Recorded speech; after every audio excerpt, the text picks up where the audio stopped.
উনি তখন একটা গামছা জড়িয়ে আছেন। ঠাকুরঘরের এক কোণে মেঝেতে শাড়ি, পেটিকোট, ব্লাউজ পরে আছে।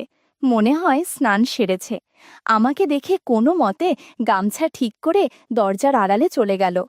রাতে একটু পর বুঝতে পারলাম গরমের কারণে জেঠিমা শুধু পেটিকোট পরেছে, বালিশের পাশে ব্লাউজ রাখা। সেদিন ঘুমের মধ্যে যা হলো তা কোনো দিন ভুলব না। আমি ভানু, সবে উচ্চ মাধ্যমিক দিয়েছি। আমরা তখন পশ্চিমবঙ্গের বাইরে থাকতাম। বাবা বাইরে থাকার জন্য আমাদের দেশের বাড়ির সঙ্গে আমাদের সেই রকম কোনো যোগাযোগ ছিল না। প্রায় ৮ বছর আমরা আমাদের দেশের বাড়ি মানে মেদিনীপুরের এক ছোট গ্রামে যাইনি। আমার সদ্য মাধ্যমিক পরীক্ষা শেষ হয়েছে, সামনে দাবার উচ্চ মাধ্যমিক। এমন সময় জ্যাঠামশাইয়ের চিঠি এলো যে আমার ছোট জ্যাঠতুতো দাদার বিয়ে। আমরা যেন সবাই দেশের বাড়ি যাই। বাবা মা নিজেরা আলোচনা করে ঠিক করলো যে আমাকে একাই পাঠাবে, কেননা আমি যথেষ্ট বড় হয়েছি। তাই একটা সোনার হার আমার হাতে দিয়ে সাবধানে রাখতে বলে বাবা আমাকে ট্রেনে চড়িয়ে দিলেন। সঙ্গে জ্যাঠাকে একটা চিঠিও দিলেন, যাতে ফেরার সময় আমাকে যেন কেউ ট্রেনে তুলে দেয়। প্রায় ঠিক সময়ে মেদিনীপুর পৌঁছে দেখি এক ভদ্রলোক আমার নাম লেখা কাগজ নিয়ে দাঁড়িয়ে আছে। বয়স প্রায় ২৮-৩০ হবে। ও বাবা, পরিচয় হবার পর জানলাম উনি আমার জাট্টুতো মেজদা। মেজদার সাথে বাসে করে গ্রামের বাড়ি যেতে যেতে অনেক কথা হলো। অনেক দিন পর গ্রামে যাচ্ছি, প্রায় কিছুই চিনি না। সেই বোধহয় ক্লাস 2 বা 3তে পড়ার সময় একবার এসেছিলাম। প্রায় ঘণ্টাখানেক বাসে যাওয়ার পর এক জায়গায় নেমে আরও প্রায় 2 কিলোমিটার হেঁটে বাড়ি পৌঁছালাম। তখন বিকাল। আমাকে দেখেই সবাই হৈ হৈ করে দেখতে ভিড় করল। আমি তো কাউকেই চিনি না। এমন সময় জেঠিমা বলতে বলতে এলো, সর সর, সবাই সরে যা, দেখি দেখি। ও মা, আমার ভানু কত বড় হয়ে গেছে, আর কি সুন্দর! কতটুকু দেখেছি বাবা তোকে, আর আজ কি দেখছি! এবার তোমার বিয়ে হয়ে গেলেই তোমার পালা। হারে, তোরা কি এই বুড়ো বুড়িকে একদম ভুলে গেলি যে, আশাই ছেড়ে দিলি? চল চল, আগে হাত পা ধুয়ে কিছু খেয়ে নে, মুখটা তো একদম শুকিয়ে গেছে। আমি লজ্জা লজ্জা মুখ করে হাত পা ধুয়ে খেতে বসি। মুড়ি, নারকেল কোড়া আর মিষ্টি। গ্রামে মাটির বাড়ি আর বিদ্যুৎ নেই। জেঠিমা হাত পাখা নিয়ে আমাকে হাওয়া করতে করতে যত্ন করে খাওয়াতে থাকেন। বাড়ির সব আত্মীয়দের সাথে পরিচয় করান। আমার জেঠিমাকে দেখতে খুব সুন্দর, হাইট 5 ফুট হবে, ফর্সা গায়ের রং, নাক আর ঠোঁট একটু মোটা, মাথায় কাঁচা পাকা চুল, কপালে একটা বিশাল সিঁদুরের টিপ, একটা লাল পাড় সাদা বুটি দেওয়া শাড়ি, টাইট পুরনো ব্লাউজ পরা, মাথায় আধঘোমটা দেয়া। মাটিতে বসে উনি আমাকে আমার বাড়ির কথা জিজ্ঞাসা করতে লাগলেন। এবার জ্যাঠামশাই এলেন। উনি প্রায় 6 ফুট লম্বা, কিন্তু কালো কুচকুচে আর খুব রোগা। ওনার সাথেও অনেক কথা হলো। পরের দিন বিয়ে, তাই সবাই ব্যস্ত। ছোড়দার সাথে একটু গ্রামে ঘুরে রাত 8টার মধ্যে বাড়ি ফিরে এলাম। কাল সকাল সকাল উঠতে হবে, তাই 9:30-এর মধ্যে সবাই খেয়ে ঘুমোতে গেলাম। আমাদের মাটির দোতলা বাড়ি, কিন্তু অনেক ঘর। একটা ঘরে আমার সবার মাগস্থা হলো। ফ্যান নেই, তারপর সুতির মশারির মধ্যে খুব গরম, কিন্তু ক্লান্ত থাকায় একটু পরেই আমার ঘুম এসে গেল। আধো ঘুমে মনে হলো কেউ যেন আমায় বাতাস করছে। ঘুমের ঘোরে শুনতে পেলাম বৃষ্টি নেমেছে, টিনের চালে ঝমঝম করে আওয়াজ। আমি গভীর ঘুমে তলিয়ে গেলাম। মাঝ রাতে হঠাৎ ঘুম ভেঙে গেল। বাইরে তখনও ঝমঝম করে টিনের চালে বৃষ্টির আওয়াজ হচ্ছে। ঘরের মধ্যে আধো আলো আধো অন্ধকারে একটা আবছায়া মায়াবী পরিবেশ। কেমন যেন একটা ভ্যাপসা গরম লাগছে। এপাশ থেকে ওপাশ ফিরে শুতেই মনে হলো কেউ একজন আমার পাশে শুয়ে নাক ডাকছে। অন্ধকারে কিছুই বুঝতে পারছি না, শুধু নাক ডাকার শব্দ। এমন সময় গাছের কতবেলের সাথে কয়েকবার ধাক্কা লাগলো। এতেই কেমন যেন ঘামড়ে গেলাম আমি। একটু পর বুঝতে পারলাম পাশে যে ঘুমিয়ে নাক ডাকছে সে গরমের কারণে শুধু পেটিকোট পরেছে, বালিশের পাশে ব্লাউজ রাখা। আচমকা উনি নাক ডাকা থামাতেই আমি তড়িঘড়ি সাবধান হয়ে যাই। ভাবি উনি জেগে গেলেন নয়তো। এমন সময় বলে উঠল, কিরে ভানু, কিছু হয়েছে নাকি? আমি চমকে উঠলাম। এ কি, আমার পাশে আমার নিজের জেঠিমা শুয়েছিলেন।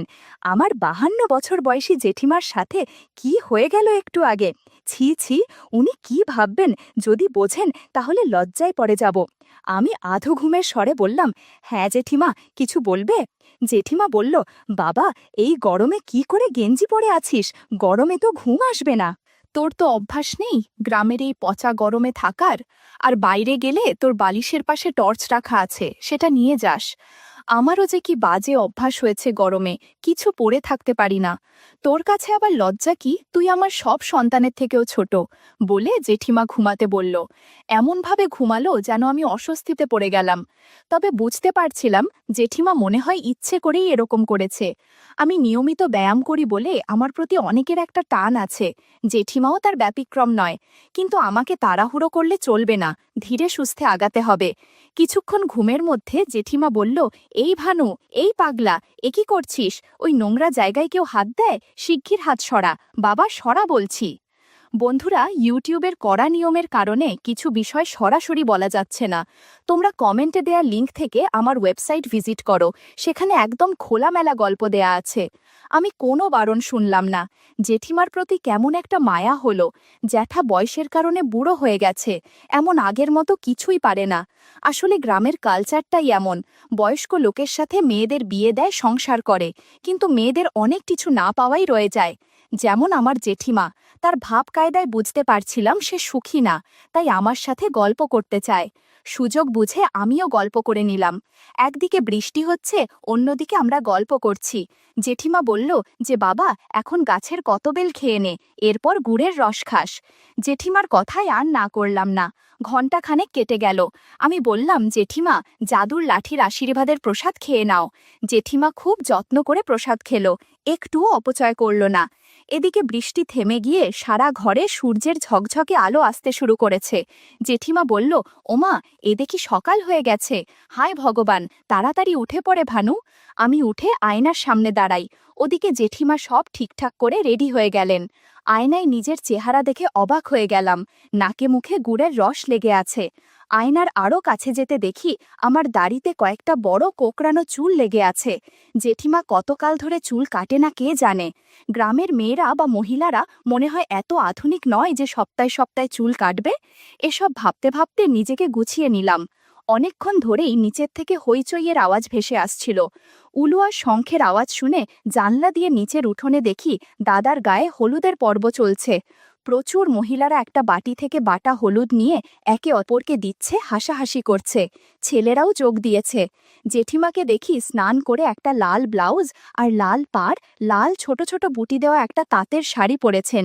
কপাল জুড়ে একটা মস্ত বড় লাল টিপ পরেছেন আর খুব হলুদ খেলছেন। ছোড়দা সারা গায়ে হলুদ মেছে মাঝে দাঁড়িয়ে মিটমিট করে হাসছে।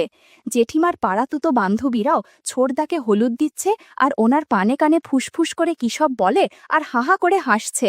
হঠাৎ দেখি জেঠিমা বাটি থেকে একটু হলুদ নিয়ে সিঁড়ির দিকে আসছেন। বুঝলাম যে উনি দোতলায় আসছেন। সবাই ব্যস্ত ছিল হলুদ খেলতে। দেখলাম ওনার ওপরে উঠে আসা কেউ লক্ষ্য করছে না। বারান্দায় ওনার ভারী পায়ের শব্দ পাচ্ছি, থপ থপ করে আমার ঘরের দিকে আসছে। আমি দরজার আড়ালে লুকোলাম। জেঠিমা খাটের দিকে এগোলেন। সুতির মশারি ফেলাই ছিল, তাই বাইরে থেকে দেখা যাচ্ছিল না ভেতরে কে আছে। উনি ফিসফিসিয়ে ডাকলেন, এই ভানু, কোথায় গেলি? আমি আস্তে করে ওনার পেছনে গিয়ে দাঁড়ালাম। উনি চমকে উঠলেন, এই ভানু, সাত সকালে কি করছিস? দরজা পুর খোলা, কেউ দেখে ফেললে মুশকিল হয়ে যাবে। জেঠিমার কথা শুনে আমি দরজা বন্ধ করে দেই। জেঠিমা ভয়ার্থ দৃষ্টিতে আমার দিকে তাকিয়ে বলল, এই ভানু, সাত সকালে কি শুরু করলি? এখন নিচে চল বাবা, কেউ এসে গেলে সর্বনাশ হয়ে যাবে। আমি বললাম, কিছুই হবে না জেঠিমা, সারা বাড়িকে সবাই বিয়ের অনুষ্ঠানে ব্যস্ত, সবাই হোলির মতো রং দিচ্ছে, চলো আমরাও হোলির মতো রং দেই, তবে একটু ভিন্নভাবে। তুমি জানলার দিয়ে তাকিয়ে থাকো, কেউ আসলে জানাবে। জেঠিমা সামান্য ঝুঁকে আমার কথা মতো জানলার দিকে তাকিয়ে রইল। আমি হোলি খেলতে শুরু করলাম। পিচকারি দিয়ে পানি দিচ্ছিলাম। 30 মিনিট পর দুজনে অনেক আনন্দ করলাম। সারা ঘর এলোমেলো হয়ে গেছে, মেঝেতে জায়গায় জায়গায় পিচকারির পানি পড়ে আছে। জেঠিমা বলল, এই ভানু, এবার অনেক হয়েছে, নিচের থেকে কেউ এসে যেতে পারে আমাকে এতক্ষণ না দেখে। আমি আর জেঠিমা ঘর গুছিয়ে নিলাম। জানালা দিয়ে নিচের দিকে তাকিয়ে দেখি গায়ে হলুদ পর্ব শেষ। তাড়াতাড়ি বেরোতে হবে বলে ছেলেরা পুকুরে স্নান করতে যাবার জন্য তৈরি হচ্ছে, আর মেয়েরা বাড়ির দুটো বাথরুমে যাচ্ছে। তাকে বললাম, জেঠিমা, এখন আর কেউ ওপরে আসবে বলে মনে হয় না, কেননা সবাই স্নান করে বড়যাত্রী যাবার জন্য ব্যস্ত। এখন কেউ এসে যদি তোমাকে জিজ্ঞেস করে আপনি কি করতে ওপরে এসেছিলেন, তাহলে কি জবাব দেবেন? বলে দিব স্নানের জন্য নতুন জামাকাপড় নিতে এসেছিলাম। এরপর জিভ ভেঙিয়ে বেরিয়ে নিচে যাবার আগে বললেন, তোকে পরে দেখে নেব ভানু। আমিও ধীরে ধীরে নিচের দিকে পা বাড়ালাম। বেলা প্রায় 11টা। জেঠিমা সদর দরজার দুটো পাল্লায় হাত দিয়ে সকল বরযাত্রীকে বিদায় দিচ্ছেন, সঙ্গে বর বেশি দাদাকেও। আমি পেট ব্যথার ভান করে ওপরের জানালা দিয়ে দেখছি শুধু। বরযাত্রী এবং বরের গাড়ি স্টার্ট হতেই আমি ধীর পায়ে সিঁড়ি দিয়ে নিচে নামতে থাকি। তখনও রিমঝিম করে বৃষ্টি ঝরছে।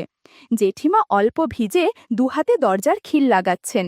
আমি তার কাছে গিয়ে বললাম, এই জেঠিমা, নিজেকে আর বুড়ি আর কখনো বলবে না তো। আমার একদম ভালো লাগে না। আমার তোমাকেই ভালো লাগে, বুঝলে? আমি যতদিন এখানে থাকব ততদিন আমার যত্ন করবে। আমি এখানে আরও 2 দিন ছিলাম। এই 2 দিনে অনেক আনন্দ হয়ে জেঠিমার সাথে। তবে যেদিন বাড়িতে ফিরে যাব সেদিন জেঠিমা মন খারাপ করছিল। আমি ছাড়া এখন সে একা অনুভব করবে। রাতে তার ঘুম হবে না। এদিকে আমারও তার প্রতি একটা টান তৈরি হয়েছে। তবে যাওয়ার আগে জেঠিমাকে বলে এসেছিলাম, তোমার ক্ষেতের বেগুন অনেক বড়, আশা করি তোমার আর সমস্যা হবে না। বাড়ি ফিরে খুব অসহায় অবস্থায় দিন কাটছিল। এদিকে কলেজেও এখনও খোলেনি। সপ্তাহখানেক পর হঠাৎ একদিন মামা এসে হাজির। মা মামাকে আমার ছুটির কথা জানিয়ে লিখেছিল কোথাও বেড়াতে নিয়ে যেতে। দিদারও নাকি শরীর খুব খারাপ, ডাক্তার বলেছে কোথাও ঘুরতে যেতে। কিন্তু দাদু ব্যবসা ছেড়ে যাবেন না, তাই মামা আমাকে আর দিদাকে নিয়ে পুরী যাবেন ঠিক করেছেন। আমার বাবারও ছুটি নেই, তাই মামা আমাকে নিয়ে সেই দিনই কলকাতা রওনা হলেন। গমামা মায়ের থেকে অনেক ছোট। মায়ের বয়স যখন 42, তখন মামার বয়স মাত্র 26। মায়ের 16 বছর বয়সে ছোট মামা হন। আমি প্রায় বছর 5 বাদে মামার বাড়ি গেলাম। সবার সাথে পরিচয় হতে হতে অনেক সময় কেটে গেল। সন্ধ্যা হতে শুরু করেছে। বাড়ির ভেতরে গরম বলে বাইরে পূব দিকের পুকুর পাড়ে দাঁড়িয়ে হাওয়া খাচ্ছিলাম। এমন সময় বিল্টুর সাথে দেখা। বিল্টু মামাদের বাড়ির ঠিক পাশেই থাকে। সেই ছোটবেলায় মামা বাড়ি আসলে বিল্টুর সাথেই খেলতাম। অনেক দিন পর দেখা হওয়ায় আমাকে ওদের বাড়িতে নিয়ে গেল। উঠোনে সন্ধ্যাবেলা শাড়ি পরে দীপালি দেবী ঠাকুর ঘরে সন্ধ্যা দিচ্ছিলেন। উনি বিল্টুর মা। উনাকেও আমি জেঠিমা বলে ডাকি। এমন সময় বিল্টু হাঁক করতে করতে ঘরে এসে ঢুকল। উনি তখন একটা গামছা জড়িয়ে আছেন। ঠাকুর ঘরের এক কোণে শাড়ি, পেটিকোট, ব্লাউজ পরে আছে। এমনিতে উনি খুব ভক্তিমতী মহিলা। ঠাকুর পূজা না করে উনি জল গ্রহণ করেন না। এই সময় ওনাকে কেউ বিরক্ত করে না। কিন্তু বিল্টুর ডাকাডাকিতে রেগেই গেলেন। 3বার শাঁখে ফু দিয়ে ধীরে সুস্থে উঠে দাঁড়াতে গিয়ে গামছা অগোছালো হয়ে গেল। ষষ্ঠ ইন্দ্রিয়ের বশে দরজার দিকে তাকাতেই অস্বস্তিতে পড়ে গেলাম। জেঠিমা খেয়াল করল বাইরে বিল্টুর সাথে আমি দাঁড়িয়ে আছি। বিল্টু বলল, মা মা, দেখ কাকে নিয়ে এসেছি, বলো তো কে? জেঠিমা কোনো মতে গামছা ঠিক করে ঘরের একটু কোণের দিকে সরে গেল। জেঠিমা বলল, সত্যিই চিনতে পারছি না, ও কে বিল্টু? বিল্টু বলল, মা, ও ভানু, সেই ছোটবেলায় আমার সাথে খেলতাম, মনে নেই তোমার? এই উঠোনেই তো কত খেলাধুলা করেছি। বিল্টুর কথা শুনে জেঠিমা পুরনো কথা স্মরণ করল। হায় ভগবান, কত বড় হয়ে গেছে ভানু! কথাটা বলছে আর নতুন শাড়ি পরছে। ধীর পায়ে দরজার কাছে এসে বললেন, এসো বাবা, ভেতরে আসো। ভেতরে গিয়ে সোফায় বসলাম। ঘর মোটামুটি সাজানো গোছানো। বিছানার স্ট্যান্ডে একটা ব্লাউজ আর একটা 2 ফিতাযুক্ত কাপড় মেলে দেয়া। একটু পর জেঠিমা আসলেন চা নাস্তা নিয়ে। তাকে দেখে আমার চোখা ছানা বড়া হয়ে গেল। সেই ছোটবেলায় দীপা জেঠিমাকে যেমন দেখেছিলাম তখন তার থেকে অনেক সুন্দরী হয়ে গেছে। সামান্য স্বাস্থ্য হয়েছে। চা বিস্কুটের ট্রে সামনে রেখে সোফায় বসলেন। বিল্টুকে বলল, এই বিল্টু, তোর বন্ধু এত লাজুক কেন রে? আমি তো ওর মায়ের বয়সী, আমার কাছেও লজ্জা? না বাবা, আমার কাছে কোনো লজ্জা করতে হবে না। আমি যেমন বিল্টুর মা, সেই রকম আজ থেকে তোমারও মা। তুমি এখন থেকে এখানেই থাকো। আমাদের অনেক ঘর খালি পড়ে আছে। এখানে কয়েকদিন বেড়াবে, তারপর মামার বাড়িতে বেড়াবে। আমি তোমার মামার সাথে কথা বলে নেব। মনে মনে বললাম, আরে ব্যাস, এই তো সুযোগ। সময় বলে বুঝিয়ে দেব আমি কেমন ছেলে। সারা বাড়িতে আমি একা আর বিল্টু থাকি। ওর বাবা দাদারা শহরে থাকে ব্যবসার জন্য। বৌমায়েরাও নিজেদের ছেলেমেয়ে নিয়ে ব্যস্ত। তুমি থাকলে দুটো কথা বলে বাঁচব। বিল্টু বলল, আমার মা এখন ভীষণ একা, তুই যদি মাকে একটু সময় দিস তাহলে মায়ের মন একটু ভালো থাকবে। বিল্টুর কথা শুধু শুনছিলাম, কিন্তু মন ছিল জেঠিমার দিকে। একটু পর জেঠিমা উঠে বলল, নাও এবার তোমরা একটু গল্প করো, আমি রান্নাঘরের দিকে যাই। বিল্টুদের বাড়ির জান্নার ঠাকুর একটু বেশি রাত করে রান্না করে, কেননা সবাই একটু রাত করেই গরম খাবার খায়। রান্নাঘরের আলমারি খুলে জেঠিমা প্লেটে নাড়ু, সন্দেশ, চানাচুর সাজালেন প্লেটে। ঘণ্টাখানেক ওদের সাথেই গল্প করে কাটালাম। এমন সময় বিল্টুর বাবা ফোন করে বলল, দোকানে ভোক্তা অধিকার দপ্তরের লোক এসেছে কাগজপত্র যাচাই করতে, তাই জরুরিভাবে শোরুমের কাগজপত্র নিয়ে বিল্টকে শহরে পাঠিয়ে দিতে। বিল্টু তড়িঘড়ি করে বের হলো। ও যাওয়ার পর মামাকে দিবা জেঠিমা বলে এসেছে, ভানু 2 দিন আমাদের বাড়িতে থাকবে, তারপর তোমাদের বাড়িত। মামা প্রথমে রাজি না হলে জেঠিমার কথার সাথে আর পেরে উঠল না। পরের দিন স্নান সেরে দোতলায় বসে আছি। জেঠির ডাক শুনে একতলায় নেমে দেখি ঘরের দরজা বন্ধ। তবে কি জেঠি নিচে আছেন? নামার আগে দরজার ফাঁকে চোখ দিতেই বিপদ ঘনিয়ে এলো। স্নান সেরে দাঁড়িয়ে আছে, কেমন যেন অনুভূতি হচ্ছিল। বন্ধুরা, এই ইউটিউবের কড়া নিয়মকানুনের জন্য কিছু ঘটনা সরাসরি বলা যাচ্ছে না। তোমরা কমেন্টে দেয়া লিঙ্ক থেকে আমার ওয়েবসাইট ভিজিট করো, সেখানে একদম খোলামেলা গল্প দেয়া আছে। সেই সময় জেঠিমা দরজা খুলে বলল, বাবা শোনো, জামাটা থাদে মেলে দিয়ে এসো। এই বলে আমার পাশ দিয়ে যাবার সময় বুঝতে পারলাম জেঠিমা শ্যাম্পু করেছে। দারুণ লাগছিল জেঠিমাকে। আমি জামা কাপড়ের বালতি হাতে নিয়ে সিঁড়ি ধরে উঠতে উঠতে ভাবলাম, না, এভাবে আর সময় নষ্ট করা যাবে না। আমি জামা কাপড় ছাদে মেলে দিচ্ছিলাম আর একটু আগের ঘটে যাওয়া ঘটনা স্মরণ করছিলাম। জামা কাপড় মেলে দিয়ে জেঠিমার ঘরের দিকে পা বাড়ালাম। ভর দুপুরে কেমন যেন শব্দ ভেসে আসছে। মনের মধ্যে কৌতূহল জাগল। দরজার মাঝে উকি দিতেই দেখি জেঠিমা ফোনে একটা সিনেমা দেখছে। তার হাতে একটা চিকন পারফিউমের বোতল, সেটা দিয়ে কি যেন করছে।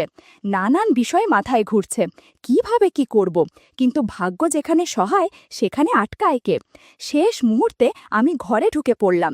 আমাকে দেখে জেঠিমা বলে উঠল, হায় ভগবান, এ কি হলো? আমি বললাম, কিছু হবে না, তোমার মতো আরেক জেঠিমাও এই একই কথা বলেছে। এভাবে নিজে নিজে কষ্ট না করে আমাকে বলো, আমি তোমাকে সাহায্য করব। কথা শেষ না হতেই দেখি জেঠিমার ঠোঁটে হালকা হাসি আর চোখে তাকিয়ে আছে জাদুর লাঠির দিকে। বলল, আমাকে আশীর্বাদ কর ভানু, না হলে আমি তো মরেই যাব। আমি জাদুর লাঠি নিয়ে জেঠিমাকে আশীর্বাদ করলাম। জেঠিমা কান্না করতে শুরু করলো। বুঝতে পারলাম এটা আনন্দের কান্না। কান্নার সাথে সাথে অনেক কথা বকতে শুরু করলো, যেগুলো সরাসরি বলা যাচ্ছে না। বন্ধুরা, তোমরা কমেন্টে দেয়া লিঙ্ক থেকে আমার ওয়েবসাইট ভিজিট করো, সেখানে একদম খোলামেলা গল্প দেয়া আছে। জেঠিমার মুখের ভাষা শুনে আমি বললাম, চুপ করো, পাড়া প্রতিবেশী শুনতে পেলে অনেক ঝামেলা হবে। 50 মিনিট পর জেঠিমা শান্ত হলো। এদিকে আমি ভাবছি কলেজের ছুটিতে অনেক আনন্দ করেছি। একটু পর জেঠিমা বাইরে যেতে লাগলো, কেমন যেন খুঁড়িয়ে খুঁড়িয়ে হাঁটছে। আমি বললাম, এভাবে হাঁটছো কেন? জেঠিমা আমার দিকে তাকিয়ে রইল। আমি বললাম, ও বুঝতে পেরেছি, এবার বুঝলে তো আমি লাজুক কিনা। একটু পর বিল্টু চলে আসবে, যাও স্নান সেরে নাও বলে মামার বাড়িতে চলে গেলাম। এখানে মামির সাথে যা হলো তা তোমাদের অন্য একদিন শোনাবো।